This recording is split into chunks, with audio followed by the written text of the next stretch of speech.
Hello students, welcome back to my YouTube channel Indian judiciary. हमारा मध्य प्रदेश विशेष न्यायालय अधिनियम 2011 चल रहा है। कल की वीडियो में हमने चैप्टर 1 और चैप्टर 2 कवर किया था और आज की वीडियो में हम चैप्टर 3 और चैप्टर 4 कंप्लीट करेंगे और इसी के साथ आज हमारा ये एक्ट कम्प्लीटली कवर हो जाएगा। ठीक है, फिर इसके हम बाद में MCQs देखेंगे। तो जिन्होंने अभी तक लास्ट वीडियो नहीं देखी है चैप्टर 1 और चैप्टर 2 की, वो जाके देख सकते हैं। 1 अगस्त से बिल्कुल फ्री बैच चल रहा है MPADPO का, जिसकी आप प्लेलिस्ट चेकआउट कर सकते हैं, MPADPO लॉ क्लासेस 2025। तो चलिए स्टार्ट करते हैं आज का सेशन। चैप्टर 3 डील करता है कॉन्फिस्केशन ऑफ प्रॉपर्टी से, यानी कि किसी प्रॉपर्टी को जब्त करने के जो मामले होते हैं, किसी संपत्ति का जब्तीकरण। ठीक है, कहाँ से कहाँ तक सेक्शन डील कर रहे हैं यहाँ पे? Section 13 to section 19। ठीक है, चैप्टर 3 डील करता है सेक्शन 13 से सेक्शन 19 तक। चलिए देखते हैं सेक्शन 13 क्या कह रहा है। कॉन्फिस्केशन ऑफ प्रॉपर्टी, किसी प्रॉपर्टी का, किसी संपत्ति का जब्तीकरण, कैसे जब्त की जाएगी कोई प्रॉपर्टी। सब सेक्शन 1 क्या बोल रहा है? Where the state government on the basis of prima facie evidence have reason to believe that any person who has held or is holding public office and is or has been a public servant has committed the offence, the state government may, whether or not the special court has taken cognizance of the offence, authorize the public prosecutor for making an application to the authorized officer for confiscation under this act of the money and other property which the state government believe the said person to have procured by means of the offence। क्या बोल रहा है sub section 1? जहाँ state government, जहाँ राज्य सरकार को prima facie evidence के आधार पर, प्रथम दृष्टया सबूत के आधार पर ये विश्वास करने का कारण है कि कोई व्यक्ति जो कि पब्लिक ऑफिस हेल्ड करता है या फिर पब्लिक सर्वेंट है, ठीक है, ऐसा कोई व्यक्ति जो पब्लिक ऑफिस होल्ड करता है या फिर वो पब्लिक सर्वेंट है, उसने इस एक्ट के तहत कोई अपराध किया है, यानी कि कोई करप्शन का अपराध किया है, तो चाहे स्पेशल कोर्ट ने इस अपराध को संज्ञान में लिया हो या ना लिया हो, स्टेट गवर्नमेंट क्या करेगी? स्टेट गवर्नमेंट ऑथराइज कर सकती है एक पब्लिक प्रोसिक्यूटर। किसको ऑथराइज कर सकती है स्टेट गवर्नमेंट? पब्लिक प्रोसिक्यूटर को, कि वो ऑथराइज्ड ऑफिसर को, ठीक है, ऑथराइज्ड ऑफिसर की डेफिनेशन हमें कहाँ दी गई थी? सेक्शन 2B में दी गई थी कि ऐसा कोई मेंबर जो कि HJS का सदस्य है, ठीक है, ऐसा कोई व्यक्ति, या फिर सेशन जज या फिर एडिशनल सेशन जज। ठीक है, ऑथराइज्ड ऑफिसर ये होंगे इस एक्ट के अकॉर्डिंग। तो इस राज्य सरकार क्या कर सकती है? ऑथराइज कर सकती है पब्लिक प्रोसिक्यूटर को कि वो ऑथराइज ऑफिसर को, यानी कि HJS के मेंबर को या फिर सेशन जज को या फिर एडिशनल सेशन जज को एक एप्लीकेशन दे, एक आवेदन बना के दे। किसके रिगार्डिंग? कॉन्फिस्केशन के रिगार्डिंग, जब्ती के रिगार्डिंग, कि ऐसी, इस एक्ट के अंतर्गत, कि ऐसा मनी या ऐसी प्रॉपर्टी जो कि उस पब्लिक सर्वेंट ने अपने ऑफिस का दुरुपयोग करके अवैध कोई मनी, ठीक है, इलीगल तरीके से कोई मनी अर्न किया है, कोई प्रॉपर्टी अर्जित करी है, और जहां स्टेट गवर्नमेंट को ये विश्वास करने का कारण है कि ऐसी प्रॉपर्टी या मनी इलीगल तरीके से प्राप्त किया गया है, इस अपराध के द्वारा प्राप्त किया गया है। ठीक है, तो किसको ऑथराइज करेगी स्टेट गवर्नमेंट? पब्लिक प्रोसिक्यूटर को, कि वो कॉन्फिस्केशन के रिगार्डिंग एक एप्लीकेशन बना के दे ऑथराइज्ड ऑफिसर को। ठीक है, अब सबसेक्शन 2 क्या बोल रहा है इसका? एन एप्लीकेशन अंडर सबसेक्शन 1, जो पब्लिक प्रोसिक्यूटर एप्लीकेशन बनाएगा अंडर सबसेक्शन 1, उसमें क्या क्या होगा, तो ये बात कर रहा है सबसेक्शन 2। क्लॉज ये क्या बोल रहा है? Shall be accompanied by one और मोर affidavits stating the grounds on which the belief that the said person has committed the offence is founded and the amount of money and estimated value of the other property believed to have been procured by means of the offence। ठीक है, एक या एक से ज़्यादा affidavits उसमें add किए जाएंगे। ठीक है, किसमें? एप्लीकेशन में, जिसमें ये ग्राउंड मेंशन किए जाएंगे कि किस विश्वास का कौन सा ऐसा आधार है, कौन से कारण हैं, कौन से सबूत हैं जिनके द्वारा ये लगता है कि उस पब्लिक सर्वेंट ने इस एक्ट के तहत कोई अपराध किया है या फिर उसने इलीगल तरीके से कोई प्रॉपर्टी या फिर मनी को अर्जित किया है, या फिर उस अपराध के द्वारा प्राप्त किए गए, ठीक है, अर्जित किए हुए मनी या estimated value of other property का अमाउंट जो है वो मिला है। ठीक है, तो ये सारी चीज़ें होंगी उस एप्लीकेशन के अंदर। और सबसेक्शन क्लॉज बी क्या बोल रहा है, shall also contain any information available as to the location for the time being of such any such money and other property and shall if necessary give other particulars considered relevant to the context. Clause B क्या बोल रहा है कि ऐसी information भी उसमें contain की जाएगी एप्लीकेशन में अगर उस मनी और प्रॉपर्टी के रिगार्डिंग कोई लोकेशन है या फिर कोई और जानकारी है जो इस मामले से संबंधित है, ठीक है, अगर ज़रूरी हो तो वो भी उस एप्लीकेशन में प्रोवाइड कराई जाएगी। क्लियर है? चलिए चलते हैं सेक्शन 14 की तरफ। सेक्शन 14 डील करता है नोटिस फॉर कॉन्फिस्केशन, जब्तीकरण के लिए नोटिस। सब सेक्शन 1 क्या बोल रहा है, Upon receipt of an application made under Section 13, the authorized officer shall serve a notice upon the person in respect of whom the application is made, hereafter referred to as the person affected, calling upon him within such time as may be specified in the notice, which shall not be ordinarily less than 30 days, to indicate the source of his income, earnings or assets out of which or by means of which he has acquired such money or property, the evidence on which he relies, and other relevant information and particulars, and to show cause as to why all or any of such money or property both should not be declared to have been acquired by means of the offence and be confiscated to the state government। क्या बोल रहा है section 14 कि section 13 के अंतर्गत application प्राप्त होने पर ऑथराइज्ड ऑफिसर एक नोटिस सर्व करेगा उस व्यक्ति को जिसके रिस्पेक्ट में वो एप्लीकेशन बनाई गई है, उसको बुलाने के लिए उस टाइम के अंतर्गत जो कि नोटिस में स्पेसिफाई किया जाए, और जो टाइम स्पेसिफाई किया जाएगा वो 30 दिन से कम का नहीं होगा, जहाँ पर उसको आकर बताना होगा उस अफेक्टेड पर्सन को कि उसका सोर्स ऑफ इनकम क्या है, उसकी अर्निंग और एसेट्स क्या हैं, और कहाँ से उसने किस तरीके से वो प्रॉपर्टी या मनी एक्वायर की है।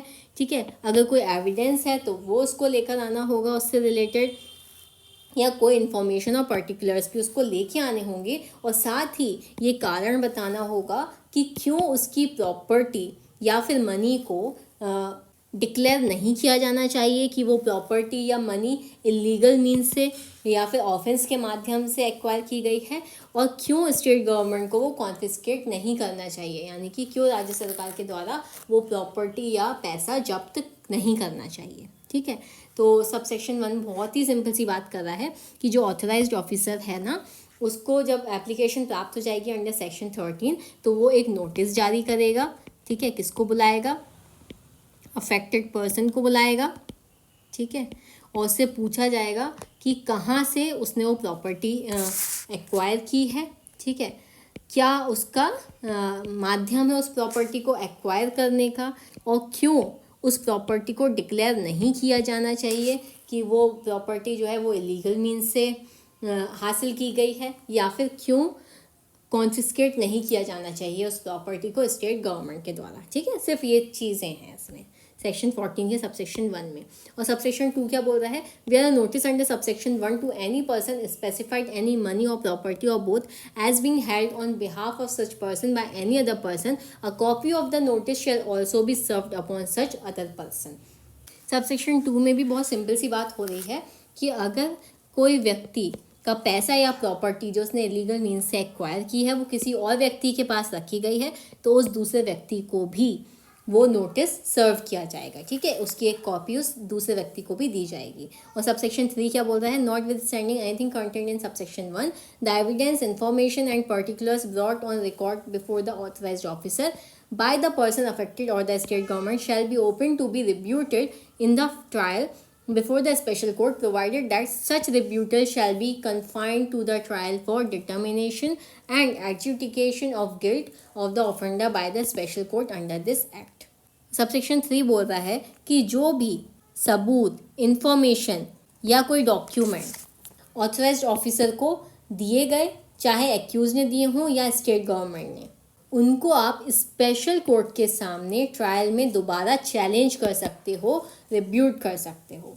ठीक है, मतलब ऑथराइज्ड ऑफिसर के सामने जो भी बोला गया है, जो भी उसको एविडेंस, इंफॉर्मेशन या पर्टिकुलर दिए गए हैं, वो फाइनल प्रूफ नहीं है।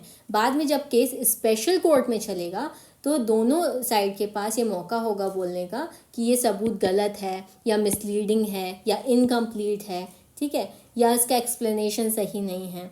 लेकिन सिर्फ एक कंडीशन है कि ये जो चैलेंज है रिब्यूटल है, सिर्फ ट्रायल के एक पर्पस के लिए होगा कि एक्यूज्ड गिल्टी है या नहीं, ठीक है।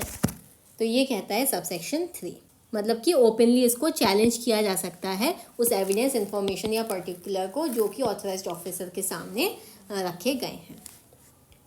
अब आ जाते हैं हम सेक्शन 15 पे, जो कि डील करता है confiscation of property in certain cases, कुछ निश्चित केसेस में प्रॉपर्टी का जब्तीकरण। सबसेक्शन 1 क्या बोल रहा है? The authorised officer may after considering the explanation if any to the show cause notice issued under section 14 and the materials available before it and after giving to the person affected and in case where the person affected holds any money और property specified in the notice through any other person, to such other person also a reasonable opportunity of being heard by order recorder finding whether all or any other money or properties in question have been acquired illegally। तो subsection 1 क्या बोल रहा है कि authorised officer section 14 के show cause notice और materials consider करके explanation सुनने के बाद एक फाइंडिंग रिकॉर्ड करेगा कि क्या जो मनी प्रॉपर्टी है वो इलीगली एक्वायर की गई है या नहीं। पर्सन को reasonable opportunity of being heard मिलेगी, ठीक है। वो पर्सन जो कि अफेक्टेड है उसको मौका दिया जाएगा अपना पक्ष रखने का। अगर प्रॉपर्टी किसी और के नाम पर है तो उस पर्सन को भी सुना जाएगा, ठीक है, दोनों पार्टीज को सुना जाएगा। सिंपल वर्ड्स में कोर्ट बिना सुनवाई के प्रॉपर्टी कॉन्फिस्केट नहीं कर सकता। हर पर्सन को अपना पक्ष रखने का अधिकार होता है और उसको वो चांस मिलता है। सबसेक्शन 2 क्या बोल रहा है? Where the authorised officer specifies that some of the money or property or both referred to in the show cause notice are acquired by means of the offense but is not able to identify specifically such money or property, then it shall be lawful for the authorized officer to specify the money or property or both which to the best of his judgment have been acquired by means of the offense and record a finding accordingly under subsection 1। Subsection 2 कहता है अगर authorised officer को लगता है कि show cause notice में दिए गए प्रॉपर्टी मनी में से सिर्फ कुछ पार्ट ही इलीगल एक्वायर्ड हैं, ठीक है, पार्ट की बात हो रही है, कुछ पार्ट्स ही इलीगल एक्वायर हैं और एग्जैक्ट आइडेंटिफाई नहीं हो रहा, तो ऑफिसर अपना जजमेंट यूज़ करके स्पेसिफाई करेगा कि कितना हिस्सा ऑफेंस से एक्वायर्ड है और उस पर फाइंडिंग रिकॉर्ड करेगा। फॉर एग्ज़ाम्पल मान लीजिए कि किसी व्यक्ति ने ये प्रॉपर्टी बनाई, ठीक है, ये घर बनाया, लेकिन इसमें जो फर्नीचर लगाया, ठीक है, उसका पैसा उसने इलीगली एक्वायर किया, ठीक है, जो उसका मेंटेनेंस वो कर रहा है, ठीक है, जो भी उसमें चीज़ें वो कर रहा है वो सब इलीगली एक्वायर हुआ है, ठीक है, तो सिर्फ उस पार्ट पर अपना जजमेंट रिकॉर्ड कर सकता है। सिंपल वर्ड में अगर पूरी प्रॉपर्टी इलीगल नहीं है तो जितना पार्ट इलीगल माना गया है उतना ही कॉन्फिस्केट होगा। क्लियर है? सबसेक्शन 3 क्या बोल रहा है? Where the authorized officer records a finding under this section to the effect that any money or property or both have been acquired by means of the offence, he shall declare that such money or property or both shall, subject to the provision of this act, stand confiscated to the state government free from all encumbrances। Subsection 3 क्या कहता है? जब authorised officer finding देता है कि money और property offence के through acquire है तो वो डिक्लेयर करेगा कि ऐसी प्रॉपर्टी स्टेट गवर्नमेंट के फेवर में कॉन्फिस्केटेड है, ठीक है, जब्त की गई है और ये प्रॉपर्टी फ्री फ्रॉम ऑल इनकम्प्रेंसेस यानी कि किसी लोन मॉर्गेज डिस्प्यूट से फ्री हो जाएगी। सिंपल वर्ड्स में क्या है कि इलीगल प्रॉपर्टी जब कॉन्फिस्केट होती है तो वो सीधा स्टेट की हो जाती है बिना किसी और के क्लेम के, ठीक है। प्रोविजो क्या कहता है? Provided that if the market price of the property confiscated is deposited with the authorised officer the property shell not B confiscated. Proviso कहता है कि अगर प्रॉपर्टी का मार्केट प्राइस डिपॉजिट कर दिया जाता है ऑथराइज्ड ऑफिसर के पास तो वो प्रॉपर्टी कॉन्फिस्केट नहीं की जाएगी, ठीक है। एग्जाम्पल से समझेंगे कि मान लीजिए एक ऑफिसर के पास 1 करोड़ के एसेट्स मिले जबकि उसकी लीगल इनकम से वो सिर्फ 40 लाख तक ही जस्टिफाई कर पाया। तो ऑथराइज्ड ऑफिसर क्या करेगा, सेक्शन 14 के अंतर्गत उसको नोटिस देगा। ऑफिसर अपना एक्सप्लेनेशन देता है। ऑथराइज्ड ऑफिसर डिसाइड करता है कि 60 लाख के एसेट्स इलीगल एक्वायर किए गए हैं, तो उन्हें क्या कर लिया जाएगा, जब्त कर लिया जाएगा। ठीक है, अगर ऑफिसर चाहे, यानी कि तो जो कि अफेक्टेड पर्सन है, ठीक है, जिस पे केस लगाया गया है, वो 60 लाख रुपए का, बचे हुए 60 लाख रुपए का मार्केट वैल्यू डिपॉजिट करके अपनी प्रॉपर्टी को बचा सकता है। अब सब सेक्शन 4 क्या बोल रहा है, Where any share in a company stands confiscated to the state government under this act, then the company shall notwithstanding anything contained in the Companies Act 1956 or the Articles of Association of Company forthwith register the state government as the transferee of such shares. Subsection 4 बोल रहा है, अगर confiscated property में company के share शामिल हैं और वो स्टेट गवर्नमेंट के नाम ट्रांसफ़र होते हैं, तो कंपनी को चाहे उसके आर्टिकल ऑफ एसोसिएशन में कुछ भी लिखा हो, स्टेट गवर्नमेंट का नाम रजिस्टर करना ही होगा एज अ ट्रांसफरी। ठीक है, सिंपल वर्ड्स में क्या समझेंगे हम इसको, कि अगर इलीगल प्रॉपर्टी के रूप में शेयर्स कॉन्फिस्केट किए गए हैं, क्या जब्त किया गया है, शेयर्स को जब्त किया गया है, तो कंपनी की मजबूरी है कि उसे स्टेट गवर्नमेंट को शेयर होल्डर मान ले और रजिस्टर कर ले। ठीक है, सबसेक्शन 5 क्या बोल रहा है, every proceeding for confiscation of money और property of both under this chapter shall be disposed of within a period of 6 months from the date of service of the notice under subsection 1 of section 15। इस chapter के अंतर्गत किसी भी confiscation से related कोई भी money है या प्रॉपर्टी है, उससे रिलेटेड सभी प्रोसीडिंग्स को 6 महीने के अंदर डिस्पोज करना है। कितने महीने के अंदर, 6 महीने के अंदर डिस्पोज करना है, उस तारीख से जिस तारीख से सेक्शन 15 के सबसेक्शन 1 के अंतर्गत नोटिस जारी किया गया है। और सबसेक्शन 6 क्या बोल रहा है, the order of confiscation passed under this section shall subject to the order passed in appeal if any under section 17 be final and shall not be called in question in any court of law. Subsection 6 क्या बोल रहा है, confiscation का जो order है जो authorised officer पास करेगा वो फाइनल माना जाएगा। सिर्फ एक ही एक्सेप्शन है वहाँ पर, वो है सेक्शन 17 का, जिसके अंतर्गत अपील की जा सकती है। उसके अलावा कोई भी कोर्ट उस ऑर्डर को क्वेश्चन नहीं कर सकता।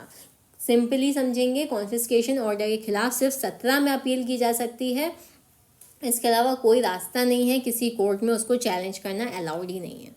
ठीक है, तो आई होप आप लोगों को सेक्शन 15 अच्छे से समझ में आ गया होगा।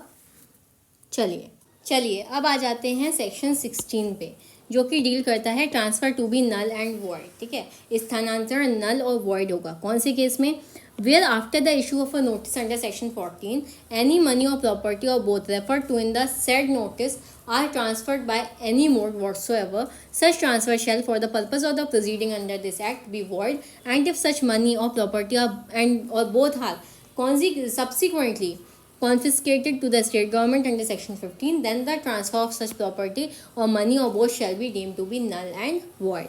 जहाँ सेक्शन 14 के अंतर्गत जो नोटिस इशू किया है, उस नोटिस को इशू होने के बाद अगर कोई मनी या प्रॉपर्टी या बोथ, ठीक है, जिसका नोटिस में जिक्र किया गया है, वो ट्रांसफ़र कर दी जाती है किसी भी मोड में किसी और व्यक्ति को, ठीक है, इस एक्ट के प्रोसीडिंग्स के पर्पस के लिए, वो कैसी होंगी, वो वॉइड होगी।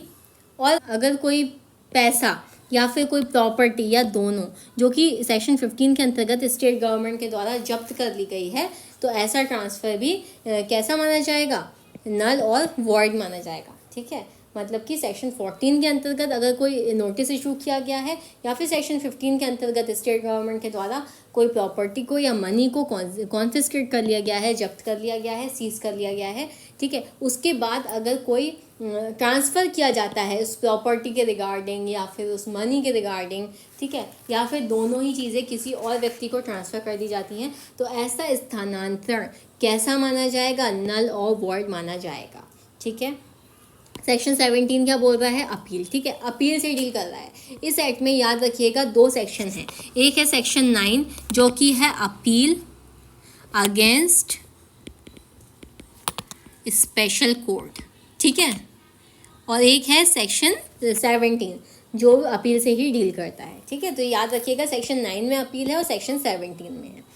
क्या बोल रहा है सेक्शन 17 में? Any person aggrieved by any order of the authorised officer under this chapter may appeal to the high Court within 30 days from the date on which the order appealed against was passed.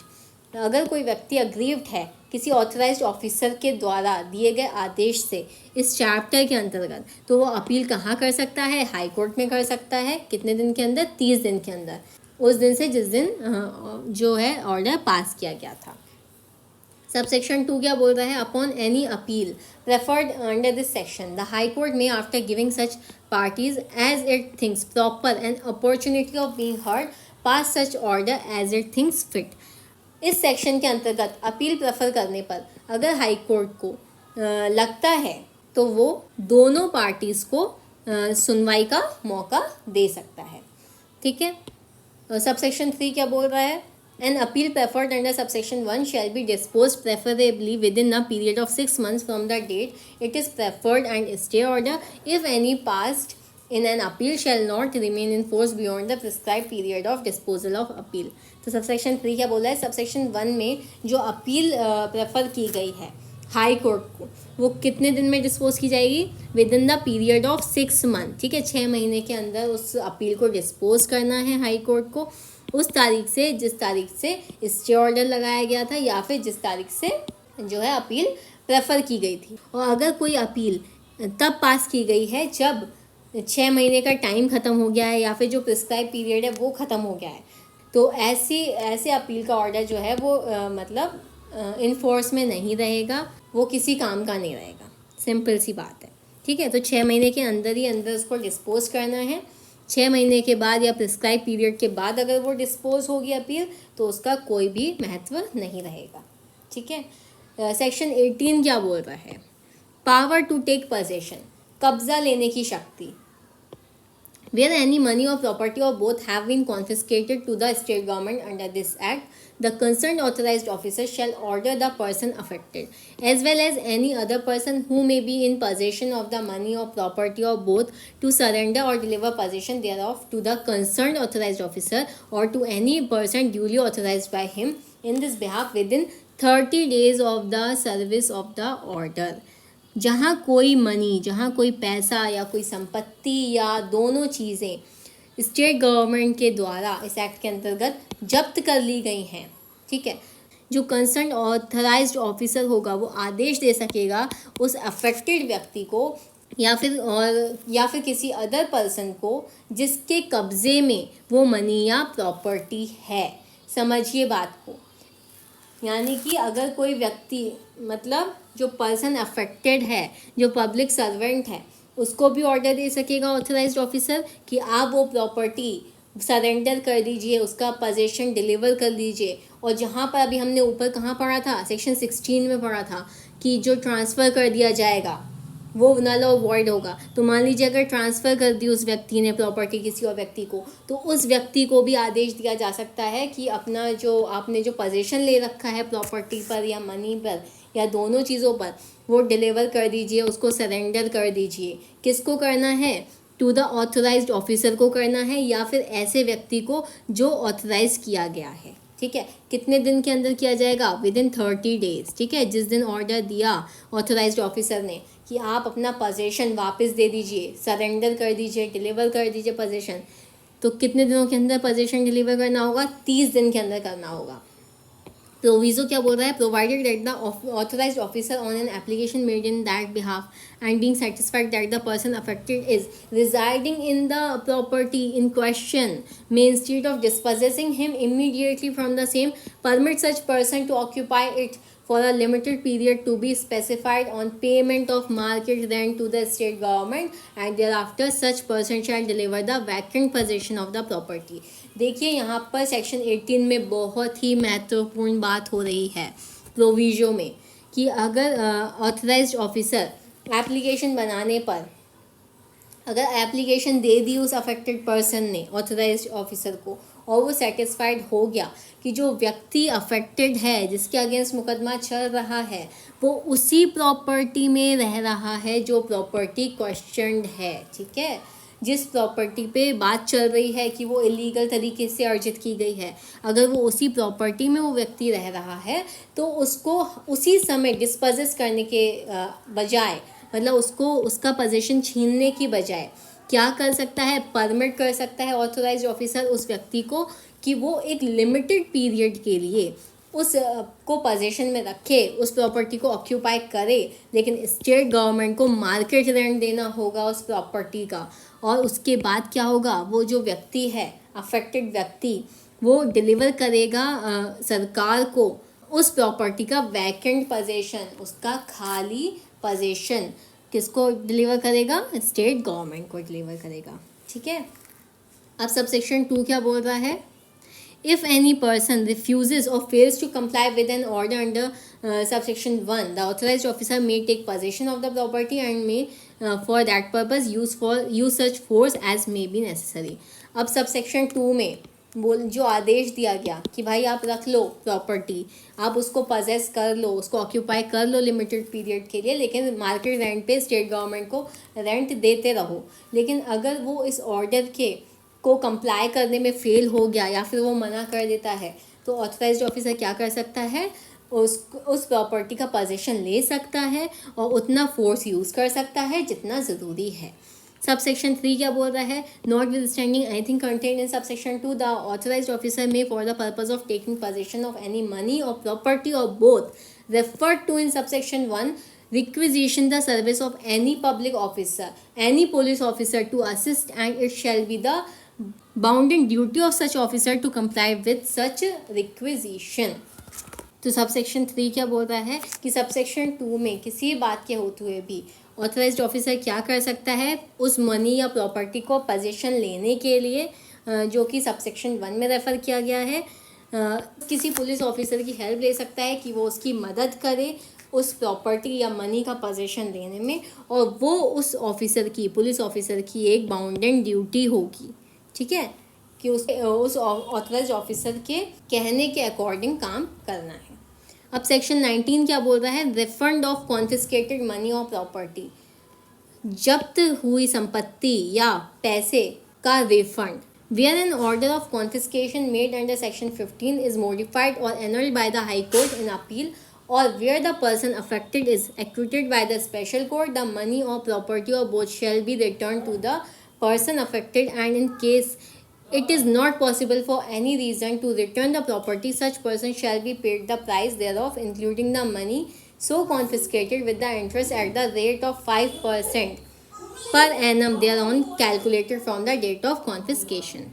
तो section 19 बोल रहा है कि जहाँ पर कोई confiscation का order जो कि सेक्शन 15 के अंतर्गत बनाया गया था, वो हाई कोर्ट में अपील के द्वारा एनल कर दिया जाता है या फिर मॉडिफाई कर दिया जाता है अंडर सेक्शन 17, और जहाँ पर वो जो अफेक्टेड व्यक्ति है उस आदेश से वो स्पेशल कोर्ट के द्वारा एक्विटेड कर दिया जाता है, दोष मुक्त कर दिया जाता है, बरी कर दिया जाता है, तो जो प्रॉपर्टी और मनी कॉन्फिस्केट किया गया था, जब्त किया गया था, वो उस अफेक्टेड पर्सन को रिटर्न कर दिया जाएगा। और अगर वो प्रॉपर्टी किसी केस में पॉसिबल नहीं है रिटर्न करना उस व्यक्ति को, ठीक है, कि मान लीजिए वो बेच दी गई है प्रॉपर्टी या कुछ भी है, तब उस व्यक्ति को जो प्रॉपर्टी कॉन्फिस्केट की गई थी, जब्त की गई थी, ठीक है, इंक्लूडिंग मनी, उसको पे करना होगा। किस इंटरेस्ट पे, मार्केट प्राइस पे, जो भी चल रहा हो प्राइस, उसके 5% इंटरेस्ट पे। उस तारीख से ये दिन कैलकुलेट किया जाएगा, उस तारीख से कैलकुलेट किया जाएगा जिस तारीख से कॉन्फिस्केशन किया गया था, ठीक है, जब्त किया गया था। क्लियर है? तो यहाँ पे आपको याद रखना है कि 5% का उसमें इंटरेस्ट रेट होगा। ठीक है, चलिए अब आ जाते हैं इस सेट के लास्ट चैप्टर पे जो कि डील करता है मिसलेनियस से। ठीक है, ये हमें कहाँ से कहाँ तक पढ़ना है, सेक्शन 20 से सेक्शन 26 तक। ठीक है, क्या बोल रहा है section 20, notice or order not to be invalid for error in description. अगर डिस्क्रिप्शन में कोई एरर है तो उस बिहाफ पे कोई भी नोटिस या ऑर्डर जो है वो इनवैलिड नहीं होगा। No notice issued or served, no declaration made and no order passed under this act shall be deemed to be invalid by reason of any error in the description of the property or person mentioned therein, if such property or person is identifiable from the description so mention. तो बहुत ही simple सी बात कर रहा है section 20 कि कोई भी notice जो इशू किया गया है या सर्व किया गया है, कोई भी डिक्लेरेशन जो बनाया गया है या कोई भी ऑर्डर पास किया गया है इस एक्ट के अंतर्गत, वो इस बेसिस पे इनवैलिड नहीं होगा कि जो उस ऑर्डर और डिक्लेरेशन और नोटिस में जिस प्रॉपर्टी या पर्सन की बात की गई है, ठीक है, उसके डिस्क्रिप्शन में कोई एरर हो गया है या फिर कोई त्रुटि हो गई है, अगर वो प्रॉपर्टी या पर्सन आइडेंटिफाइबल योग्य नहीं है। मान लीजिए कि कोई भी नोटिस इशू किया गया या डिक्लेरेशन बनाया गया या ऑर्डर पास किया गया किसी पर्सन के रिगार्डिंग, ठीक है, उसके प्रॉपर्टी के अगेंस्ट में, तो जो प्रॉपर्टी का डिस्क्रिप्शन होगा उस ऑर्डर में या नोटिस में या उस पर्सन का डिस्क्रिप्शन होगा, उसकी डिटेल्स होंगी, अगर वहाँ पर कुछ लिखने में कुछ गलती हो गई है या कोई त्रुटि हो गई है तो वो त्रुटि उस नोटिस को या फिर डिक्लेरेशन को इनवैलिड नहीं बनाती, अगर वो प्रॉपर्टी या पर्सन उस त्रुटि की वजह से आइडेंटिफाइबल नहीं है। ठीक है, मतलब कि अगर इजीली समझ में आ रहा है कि प्रॉपर्टी किसकी है या वो किस व्यक्ति के बारे में बात की जा रही है, तो वो ऐसी अदर्स जो है वो इनवैलिड नहीं मानी जाएगी।